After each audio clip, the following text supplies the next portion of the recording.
You're listening to Pitch Talks, bringing you the game.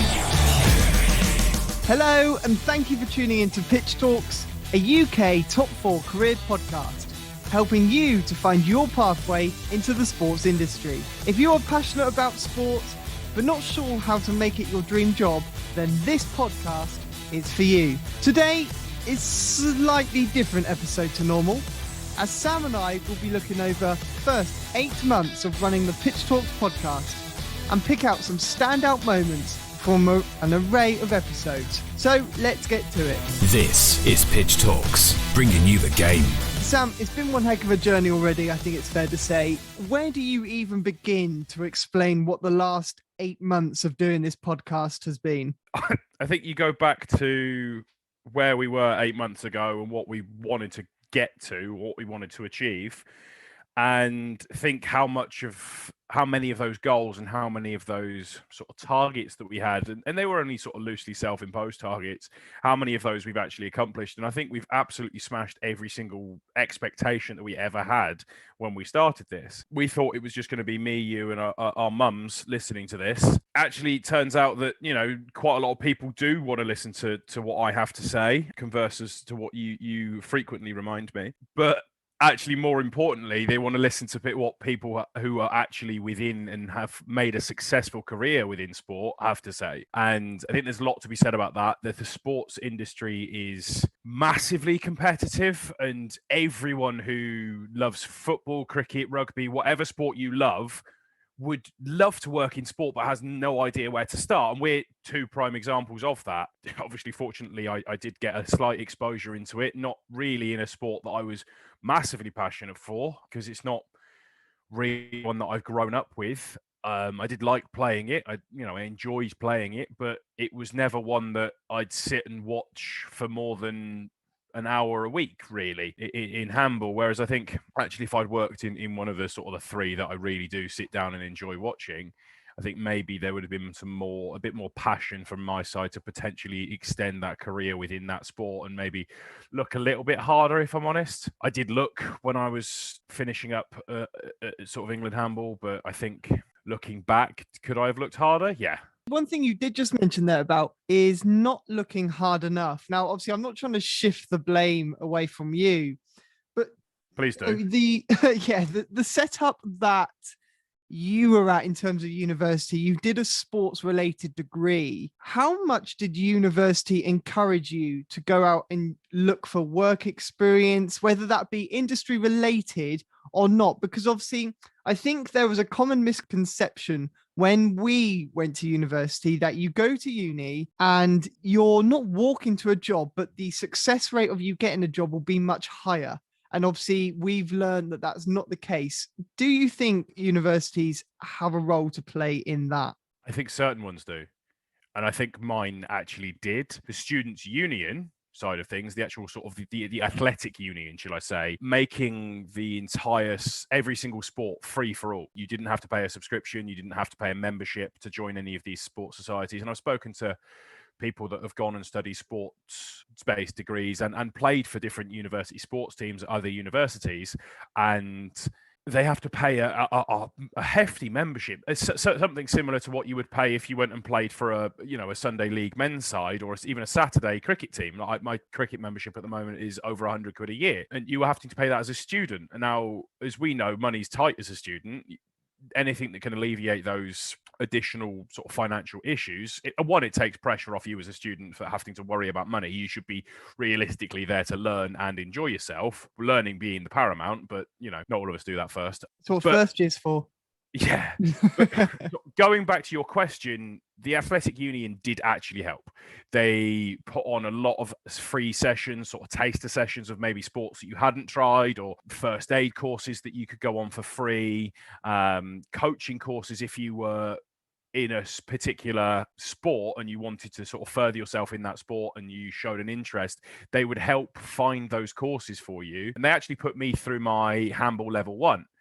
Which then sort of opened the door for me actually to be able to get my job within England handball. So actually thinking about it, they were paramount. I did go and make full use of them. I was, cricket chairman for 2 years. I was a handball chairman for 2 years. And because I showed an interest, because I was willing to commit myself, they were willing to sort of help out. And actually the job that for England Handball came about through one of the employees in the in the students union saying, look, this job I've just seen on UK Jobs in Sport, I think you should apply for it at the very least. What's the worst that can happen? So I actually owed that job entirely to sort of that one individual who I got on very well with, because I saw on a regular basis, because I made the effort to go in there, I made the effort to make my face known.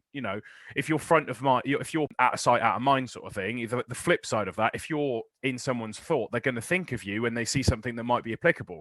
If they don't know who you are, they're not going to be able to do that for you. So I think my personal experience was just make sure that the people that might be able to help you, i.e. the people that work in the students union and stuff like that, that can actually know who you are. Again, very easy for me, because Bucks wasn't the biggest of unis. I wouldn't have been able to do the same thing if I went to Loughborough. One, because I wouldn't get in any of their teams unless they've got like a 9th rugby team or something. Maybe I'd get in that. But also I wouldn't be able to afford the membership fees, etc. Everything else that I've sort of covered off. But I also wouldn't be known by the people in the students union, because they're going to want to talk to the first team for all of their sports. They're going to want to talk for the superstars, as you like, that go to Loughborough on scholarships just to play sport, not even to study. So yeah, I think that's where actually I kind of lucked out with the university that I went to, being that the students union was, I think now actually ranked the best students union in the country for student engagement. So that is very much where I owe that side of my career to. This is Pitch Talks. So on that then, we've spoken about university, and again, another reason why we set up the Pitch Talks podcast is because university is not an accessible route for everybody to go down. Like you just mentioned there, for those people looking to get into sport, they may not be the physical level or performing level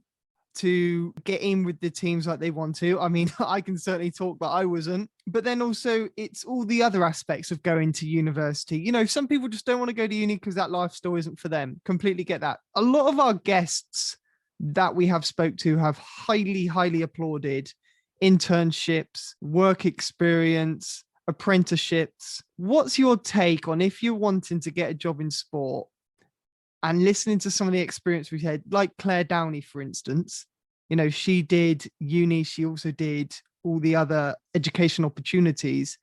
What would be your preferred way in if you could do your time again? I think if I was given my time again, firstly, I'd have to take all the social aspects away from university experience. Mm-hmm. I'm someone who loves the social side of sport, full stop. But if I take that away, then non-uni it screams the better option.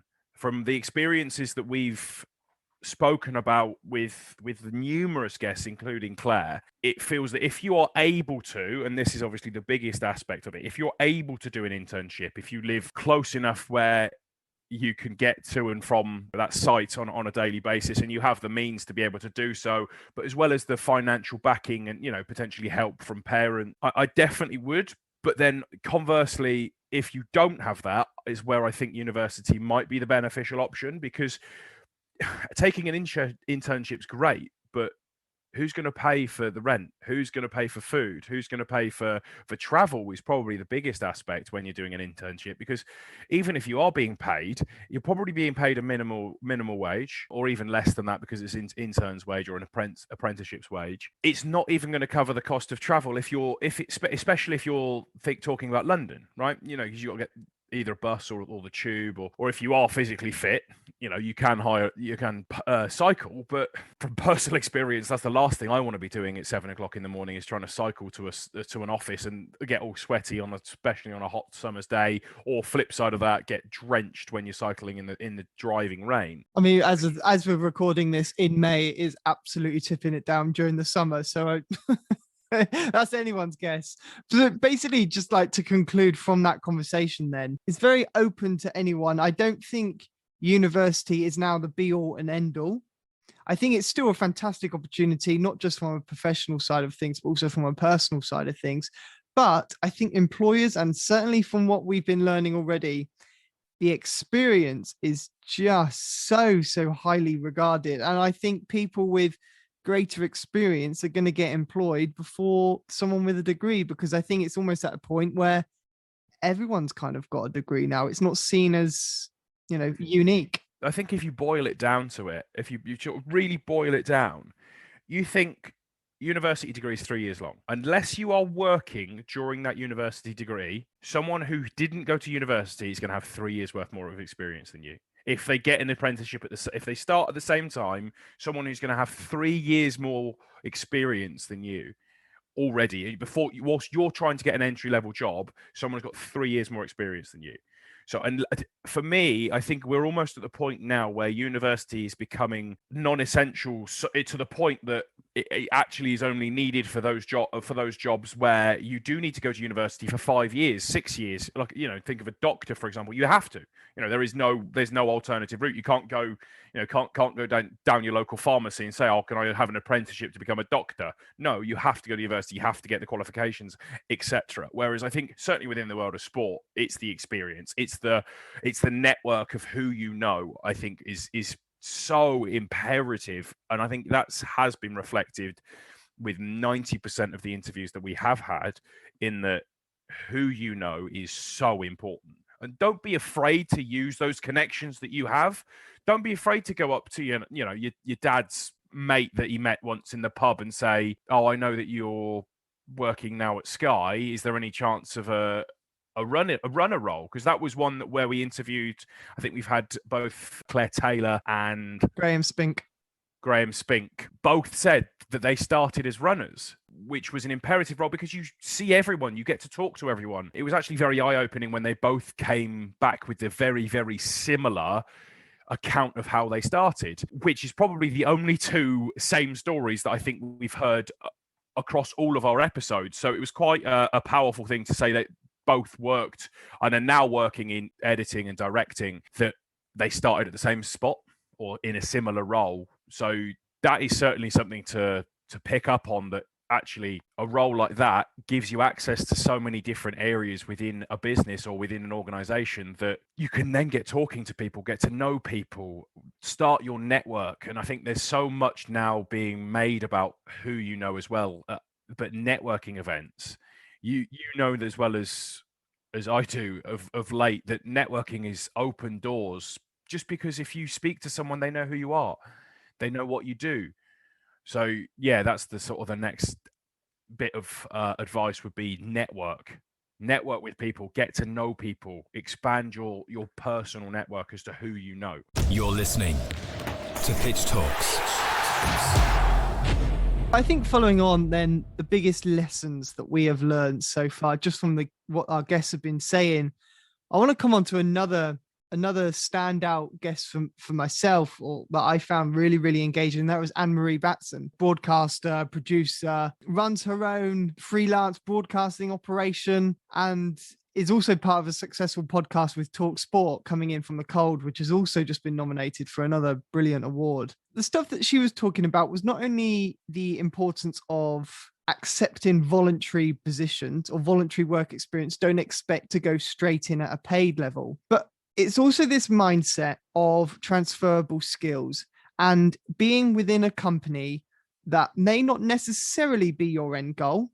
Like, for example, if you're looking to get into the sports industry, don't be alarmed if you're not there already, but it's the experience that you can use and utilize and show how you can adapt to make yourself valuable. So, for example, like Anne-Marie of Senla, she was at Network Rail for, I think it was 5, 6, 7 odd years in the communications role. And the way she has developed and showed how the skills that she's picked up there, she is now in front of the camera in sport, heading up the Women's Super League and just so much stuff around the women in sport. It's such a challenge, isn't it, to try and convince yourself that although you're not where you want to be now, you can be in a few years' time. It's not a race. Yeah, and I totally agree. And Anne-Marie's one was actually one that touched quite close to home, because she did start out in working in sport. She worked as a runner for a couple of TV production companies, but then couldn't find work in sport anymore. So went away and, as you said, worked for Network Rail in communications, which she said that she actually learned so many soft skills, which is what you were saying there, that actually just because you aren't working in sport now doesn't mean that what you're learning now or what skills you're working on and developing aren't transferable into the exact same role within sport, or even a completely different role within sport. I think also what Amory was getting at with the unpaid roles were less the unpaid, more the voluntary stuff. That how good a voluntary role looks on a CV, that you're willing to go out of your way, give up your time for a cause that you believe in. I think employers are certainly looking for someone that's willing to do that because they're willing to go above and beyond for a good cause. So I think that was, again, the fact that she then worked her way back into sport and has now got everything that you listed there and is absolutely flying is showing that you don't have to get straight into your dream job straight away. You can work on it, even if it's going to take some time, which was quite nice to hear because, fingers crossed there's still time for me as well. I mean, you're completely right. And then just building on that, we've heard some great career journeys on where and how the guests have got their motivation from to get into the sports industry. But we've also delved into some of the challenges that the sports industry is currently facing today, from equality to discrimination. And that was something that we hadn't initially thought that we were going to be talking about with our guests. So it's been quite a nice natural progression to get their opinions on something that's quite close to their hearts. I think for me, and again, reflecting on what you were just saying there about it's a marathon, not a sprint, and voluntary positions go such a long way, was one of the particular topics that we spoke about with James Green when he mentioned about this social perfectionism. I think it's something we're all guilty of. It may not necessarily be about your job. It may not necessarily be about sport. It may just be about everyday life, where we're thinking more about our personal brand online, how we look to our friends, family, other people viewing us, rather than actually what we want, for instance.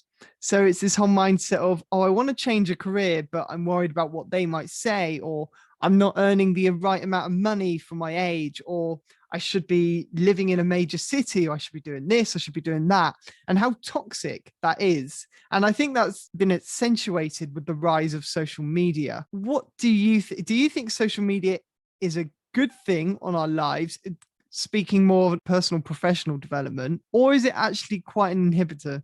I think social media is arguably one of the worst things to ever happen because of the toxicity that happens behind the scenes and the daily accounts that we're getting at the moment when it comes to racism, to racist comments on footballers' Instagrams, messages. I genuinely think social media is one of the worst things to have ever existed. However, I think it could being the imperative word, be an incredibly useful tool for good. Unfortunately, because of the lack of restrictions, the lack of limitations, the lack of accountability for more than anything, for comments that people can make. You can post whatever you want from a fake account that you created half an hour ago that's got zero traceability back to yourself and not care. And the issue with that is it then trickles down because people can say what they want online in these, these anonymous pages and then think they can get away with it in real life. Okay, yes, they can't. And then they're reprimanded. But more often than not, it's a first offense or something like that. I genuinely think social media is very, very close to seeing celebrities or top level sports stars pulling away and becoming very closed off because of the amount of toxicity that's on there. Obviously, very hypocritical from myself because I'm on most of the social medias and I don't think they're good for people's mental health. I think the fact that we are constantly comparing ourselves to celebrities isn't good for our mental health. I think that anyone's profile is available at a click of a finger. In your hands, you can look at anyone's profile, send whatever you want. They don't know who you are. It's not good for anyone's mental health because you can see people that are the same age as you, people you went to school with that are getting married now, having kids, that you instantly compare yourself to them when you should only be comparing yourself to yourself. You are you're on your own journey. You need to remember that throughout your life, that comparing yourself against someone who has just scored their debut goal for England at the age of 16 in Jude Bellingham, it doesn't seem fair as a 25-year-old man. 26. I know. 26-year-old man. It's mad seeing these new players come through, in it. Like, but 7 years your senior.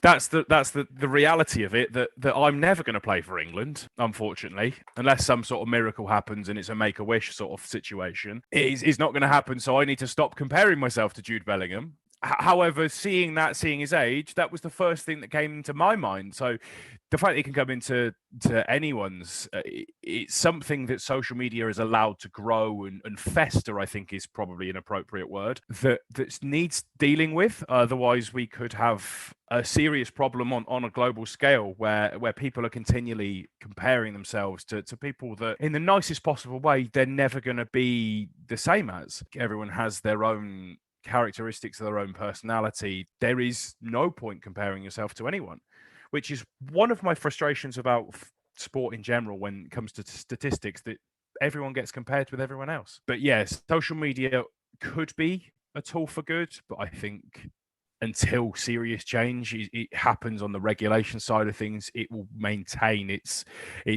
toxicity and probably only get worse. This is Pitch Talks.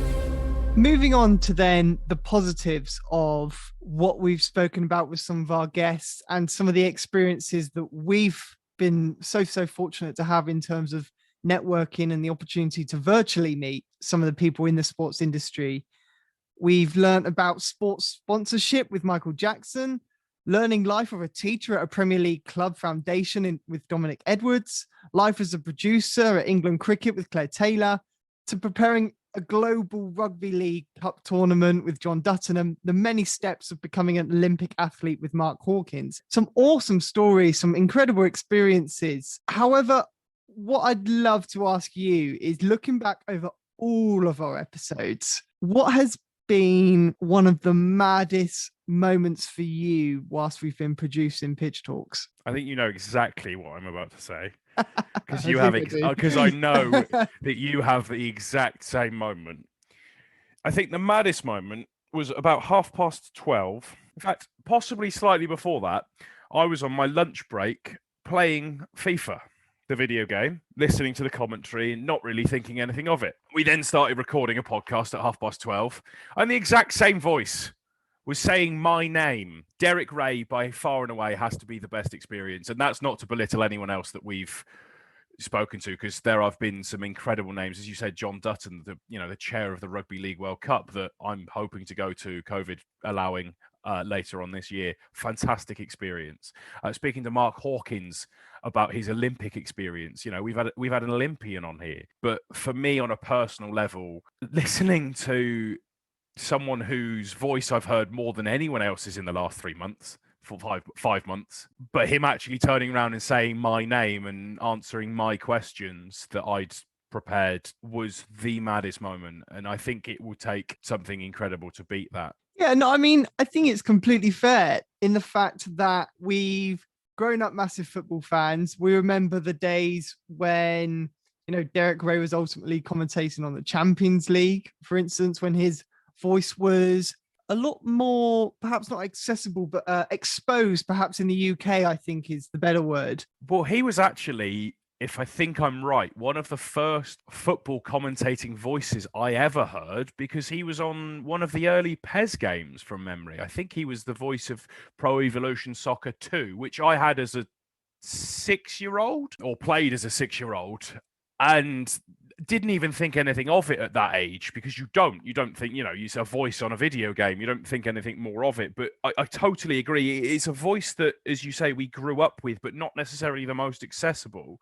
However, in the last 5 years, I think he has very much become a household voice, let alone a household name, that you could tell exactly who it is without even knowing who it is. That, oh, that's the guy from FIFA.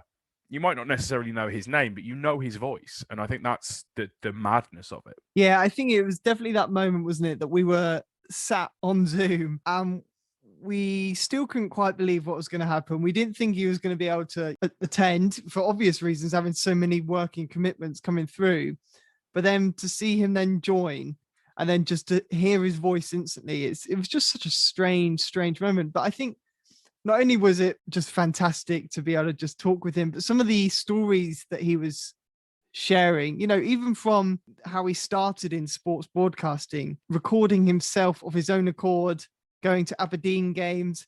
I think then that kind of ties in what you were saying at the very, very beginning, is about making that personal effort to get to where you want to go. It's not about getting paid roles. It's not about someone pushing you. It's about doing it yourself, making yourself different and getting yourself that experience. Yeah, and I think that's been a common theme throughout every single episode. I know, obviously, I said earlier that Claire and Graham's uniqueness, or their similarities between their starting point and their current role was a similar theme. The other one was that the majority of people who we've asked the end question of what advice would you give has been make yourself different, do something above and beyond the bog standard, going to uni, working a job. Go above and beyond. Go and network with someone. Go and get that additional coaching badge if you want to get into coaching. Go and get that experience in a different avenue of life, working for Network Rail, as Anne-Marie did, or as James Green did, working for Foxy Bingo. That's a completely unique role because he was in the broadcasting world, but still getting that experience outside of sport in a job that he then ended up doing currently. So I think it's been a very common theme, is do something different. Do something different to the person that's alongside you in that interview hallway. Make sure that you have done something that is unique for you or just extra. Don't settle for bog standard. Go and do something else. Go and volunteer down at your local football club, cricket club, rugby club as kitman or woman. Get that experience within sport that might help. Yeah, I'm glad you just brought that up, because that's kind of where this conversation was leading to sort of wrap up about one of the most captivating things that we found. And ultimately, it was the main purpose of the podcast, was to get people's experiences and their career advice for people looking to pursue similar careers. So for those of you who are listening to this episode and haven't tuned in to one of our previous episodes in the past, and you've put this on as your first, I was going to say, if you put this as your first, then let me assure you, you won't hear Sam and I quite as often. So don't let that put you off. But at the end of each episode, our guests share with us and you what advice they would give to someone looking to break into the sports industry within a similar role, whether it be marketing, commentating, agency, editing, directing, sales, finance, etc. Sam, you just obviously mentioned there about some of the advice that we've heard from already about Derek James. Has there been any other advice that's really stuck with you? I think Claire's was the only other one. Claire Downey, who's now working for Formula E, and that was just go for it. Just go for it. Don't be afraid. If you think it's a role that's outside of your comfort zone, push yourself. Do it. Just go for it. Don't be afraid to go and take a risk. What's the worst that can happen? They say no. You only regret the chances you don't take in life. That really stuck with me, and it's been playing on my mind ever since, really. Yeah, I think as well, there is another example of that, and that's when we interviewed Pippa Monique, I think, from AFTV, and now, commonly known on Sky Sports of her appearances, and now running a Saturday morning show on BT Sport, The Numbers Game. And she just started out as just doing blogs, and it turned into doing a quick 2-3 minute YouTube, this is my take on the latest news, getting some reviews. And while she was doing that, she was working within Lloyd's Bank, wasn't she? I think I remember the intro to that episode, and she was almost quite taken back that we knew all that. And now look, from just doing a YouTube channel, which costs nothing, it costs absolutely nothing. Everyone's phones nowadays or device of some description has a camera on. You can put yourself up and you can do my 1 minute on this week's news. It doesn't, again, have to be sport, but it's that exposure of getting in front of a camera. It's the confidence of getting in front of a camera and getting a message across. So I think it just shows that you don't then even need to go out of your way to seek experience if nothing's available. As it currently stands in this environment that we're in, it's been really difficult to find experience. So it's all well and good us saying work experience, internships, whatever. We appreciate that is a lot harder than what we're saying, but the opportunity is there to try and do something off your own accord with the devices that you've got. I mean, look at us, doing the podcast 8 months ago. We had a laptop. We had no idea what we were doing, and the first couple of episodes was not for our guests not trying, but for us just being horrendous. I think it's fair to say. So, but over time, you do get better, and I'd like to think we have got slightly better from when we started in September, maybe. I think the production's just a little bit better.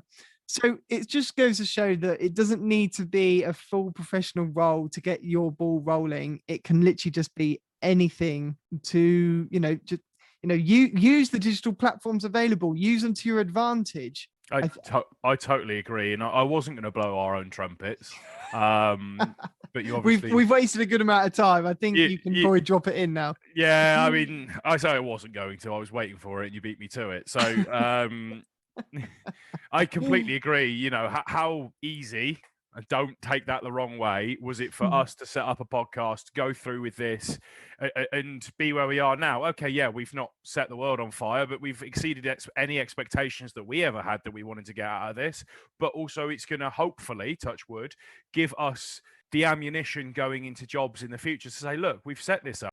We've gone above and beyond.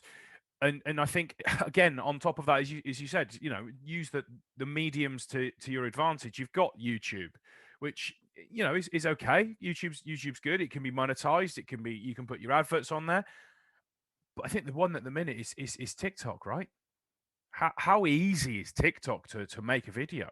And it's 60 seconds. I think the only restriction with the likes of TikTok, and you see a lot more Instagram Reels, is if people aren't familiar with being in front of camera, then I can appreciate the restrictions that can have. I don't think that's an easy go-to.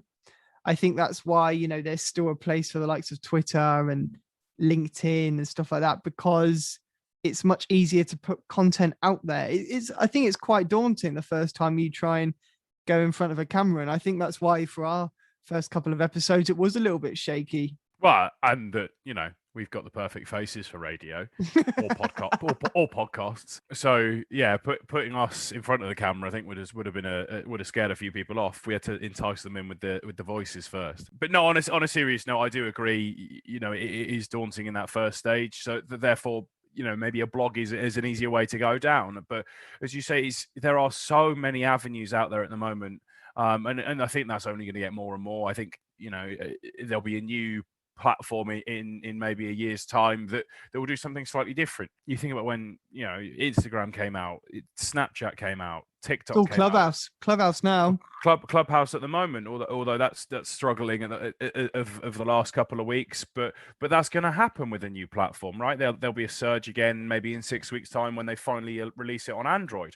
I'm not giving that as a date that it's coming out on Android. I'm just saying, maybe they'll finally get around to it, because not everyone's. I think in the US, it's now slowly starting to roll out. I don't know the speed in which, but I know there's talks of that happening last week. Yeah. Well, anyway, whichever way it happens, I think eventually there will be a second surge of Clubhouse, but again, there'll be something else. There'll be another platform that you can go and grow your personal brand on. You can go and start your own thing on. You do you. Yeah, that is the best advice. Is do something that you're passionate about as well. I think was one of the other things that I wanted to sort of get out that I certainly picked up from the people we've spoken to. Is that do something you're passionate about. If you've not got a passion, it will show. Do something that you're going to be able to give your all at, that you actually do really want to do. And I think that sort of arcs quite nicely back to what I was saying right at the start about, yeah, okay, I have worked in sport, but was it necessarily my dream job? No, it was in a sport that I'd played for maybe 5 years at the time. And yeah, I liked it, but would I get up every single morning and want to go and play that sport? No. Whereas there are 3 others that I would quite happily. So yeah, that was the other thing that I wanted to sort of really get across is make sure you are passionate about what you want to do. And I think as well, you just touched upon it as well when you mentioned YouTube. It's not just the broadcasting podcasts and stuff. If that's what you're into, if you're into marketing or something else, YouTube tutorials, there are loads. There is so many fantastic resources online that you can just Google and have a look at. Again, LinkedIn, there's constantly people sharing educational links and places to search. So again, networking, building your network, you never know when you might see your next opportunity. And I think that kind of concludes our first episode as a duo. And it's been a very different episode, I must admit. So I think there's been quite a lot of key takeaways there from university versus apprenticeships, or picking the right opportunity for you, networking, the kind of lessons of transparent skills, soft skills, different types of work experience, and just putting yourself out there, just going for it. Don't compare yourself to others. Don't fall into that trap of social perfectionism, because you've just got to focus on you and focus on what your passion is. Because if you do that, you'll have so much more motivation for all the other challenges that comes with it. If you've enjoyed today's episode, make sure you leave us a review on our Apple Podcast platform, as well as giving us a follow on our social media channels. And if there's a question that you need answering to get into the sports industry, then make sure you get in touch by sending us a DM on our platforms or finding us on LinkedIn. This has been Pitch Talks, the sports career podcast focused on helping you get into sport. Thank you for listening to another episode of Bringing You the Game by PitchTALKS. For more information on our latest episodes, careers advice, or to even get involved as a guest, get in touch with the team at mitch@pitch-talks.com or send us a message on any of our social platforms. Thanks for tuning in. Bringing you the game. All Pitch Talk content is copyright protected. Pitch Talks.